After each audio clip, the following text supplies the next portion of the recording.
Hello guys, जय माता दी। तो गाइस, आज मैं श्रीमद् भागवत गीता की कुछ बातें लेकर आई हूँ। आशा करती हूँ आपको अच्छी लगेगी। जिंदगी में दो लोगों का होना बहुत जरूरी है। एक कृष्ण जो ना लड़े फिर भी जीत पक्की कर दे, दूसरा कर्ण जो हाथ सामने हो फिर भी साथ ना छोड़े।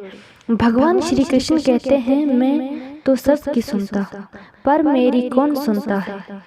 इंसान गलत कार्य करते समय बाएं दाएं आगे पीछे चारों तरफ देखता है, बस ऊपर देखना भूल जाता है। तू करता वही है जो तू चाहता है, होता वही है जो मैं चाहता हूँ। तू वही कर जो मैं चाहता हूँ, फिर होगा वही जो तू चाहता है। श्री कृष्ण कहते हैं कि जन्म लेने वाले के लिए मृत्यु उतनी ही निश्चित है जितना कि मृत्यु होने वाले के लिए जन्म लेना। इसलिए जो अपरिहार्य है उस पर शोक मत करो। मनुष्य कितना भी गोरा क्यों न हो, परंतु उसकी परछाई सदैव काली ही होती है।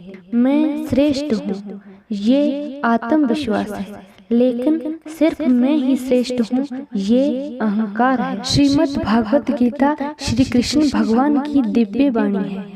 इस रहस्यमय ग्रंथ का अर्थ भक्त वत्सल भगवान मुकुंद की कृपा से ही समझ में आता है। गीता वर्ण, आश्रम, देश, काल, संप्रदाय, लिंग इत्यादि के बंधन में मुक्त सार्वभौम ग्रंथ है। गीता में परम गति प्राप्त करने के लिए अनेक साधन कहे गए हैं। अपनी अपनी रुचि के अनुसार मनुष्य किसी भी साधन को अपनाकर अपना अभीष्ट मनोरथ सिद्ध कर लेता है। गीता के अनुसार आत्मा, परमात्मा, कर्म और त्याग क्या है? पहला, आत्मा क्या है? इस संसार में दृश्यमान सभी कुछ नाशवान है। जिसका जन्म होता है उसका एक दिन मरण भी अवश्य होगा। इसलिए शरीर प्रत्येक युग में जन्मता मरता रहता है। ये समझकर ज्ञानी जन शरीर के संबंध में मोह नहीं करते, किंतु शरीर में विद्यमान आत्मा अजन्मा, अविनाशी, अक्षय, अव्यय और नित्य है।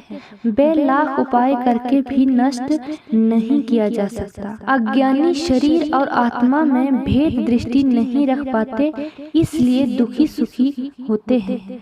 इसी भ्रम के कारण वे सत्कर्म और सद्धर्म से वंचित भी रह जाते हैं।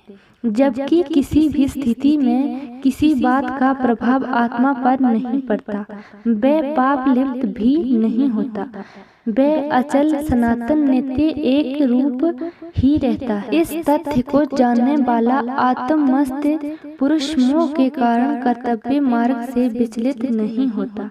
उसकी बुद्धि भी स्थिर और अडिग रहती है। निश्चल बुद्धि से किए गए अल्प साधन भी उत्तम फलदायी होते हैं। दूसरा, परमात्मा क्या है? लोक भेद में प्रसिद्ध पुरुषोत्तम ही परमात्मा है। वे स्वयं प्रकाश किसी से प्रकाशित नहीं होता, अपितु सूर्य, चंद्र, नक्षत्र आदि उसी के प्रकाश से प्रकाशित होते हैं। अखिल ब्रह्मांड के कण कण में वे विद्यमान है। संसार में जो भी सर्वोत्तम सर्वोत्कृष्ट है वे परमात्मा तत्व ही है। ब्रह्मांड में समस्त ज्ञान, सौंदर्य, तेज, बल उसी परमात्मा का ही रूप है। सत्य और असत्य से परे वे इंद्रियों से रहित होकर भी विषयों का भोगता है। वे संसार में उसी प्रकार पिरोया है जैसे मणियों में सूत्र पिरोया होता है। यद्यपि वे समस्त सृष्टि का कर्ता पोषक है और जीवों के शरीर में भी रहता है, किंतु लिप्त नहीं होता। वे अति सूक्ष्म होने के कारण अव्यक्त तथा अति विराट होने के कारण अपरमय है।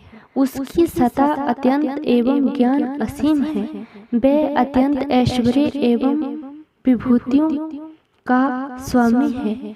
कोई भी भगवत प्रायण श्रद्धावान व्यक्ति जो उसे मन, बुद्धि, कर्म समर्पित कर अनन्य भक्ति से भजता है वह उसे प्राप्त कर सकता है। उस परमात्मा की प्राप्ति में मन का अचल स्थापन, नित्य अभ्यास, वैराग्य, फल त्याग आदि सहायक सिद्ध होते हैं। मन इंद्रियों को वश में रखने वाला, दृढ़ निश्चय, हर्षामर्ष, उद्वेग रहित, जो शीत उष्ण, मान अपमान, सिद्धि असिद्धि को एक दृश्य समझता है, वह अतम तृष्ट योगी भगवत प्राप्ति में सफल होता है। दिव्य संपत्ति संपन्न व्यक्ति सहज ही परमात्म तत्व का अधिकारी बन जाता है। तीसरा, कर्म क्या है? गीता स्वयं कर्म संहिता है। इसमें नित्य, काम्य एवं निषिद्ध कर्मों के साथ कर्म अकर्म की भी विवेचना है।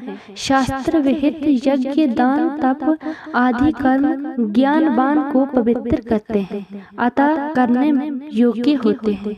पुत्र, कलत्र, धन, समृद्धि की कामना से किए गए कर्म काम्य कर्म कहलाते हैं। चोरी, झूठ, कपट, छल, हिंसा आदि स्वार्थ से किए जाने वाले निषिद्ध कर्म दूषित होने से त्याज्य हैं। कर्म त्याग मात्र से कोई सन्यासी योगी नहीं हो जाता जब तक संकल्पों कामनाओं का त्याग न हो। बाहर से मन को वश में करने का दिखावा करने वाले किंतु अंदर से दूषित कामनाएं पालन करने वाले दम्भी होते हैं। निरासक्त भाव से सभी कर्म परमेश्वर को अर्पण किए बिना मनुष्य कर्म बंधन से मुक्त नहीं हो पाता। ज्ञानी एक क्षण में कर्म फलों को त्याग देते हैं। कर्म त्यागने से कर्म करना सदैव श्रेष्ठ है। संसार चक्र संचालन के लिए परमात्मा को भी कार्य करना पड़ता है।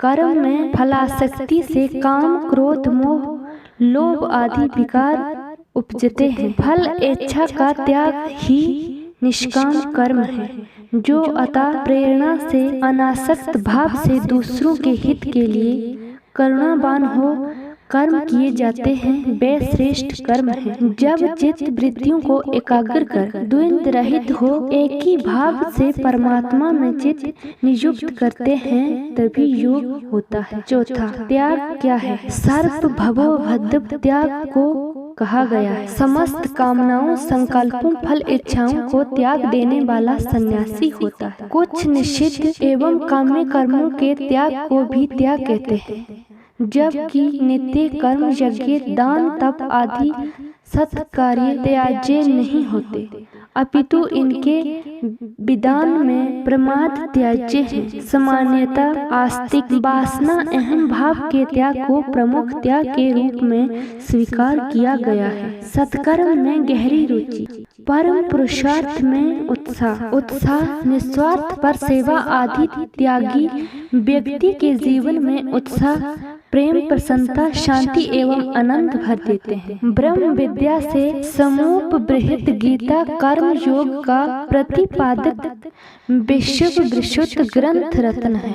ये ज्ञान शिराविधि का नवनीत है। संपूर्ण वामंडे को यदि वासनीतिक पराश्री कहे तो गीता निश्चय ही नवीन सरकार की दिव्य मंजरी है। परमानंद की अभिभूति के लिए गीता ज्ञान, कर्म और भक्ति की त्रिवेणी संगम का नव्य प्रगाह है। वेद शास्त्रों पद निश्चित। भारतीय वामंडे में जो विशिष्ट ज्ञान धारा प्रवाहित हुई है उसमें गीता ज्ञान का विशेष महत्व है।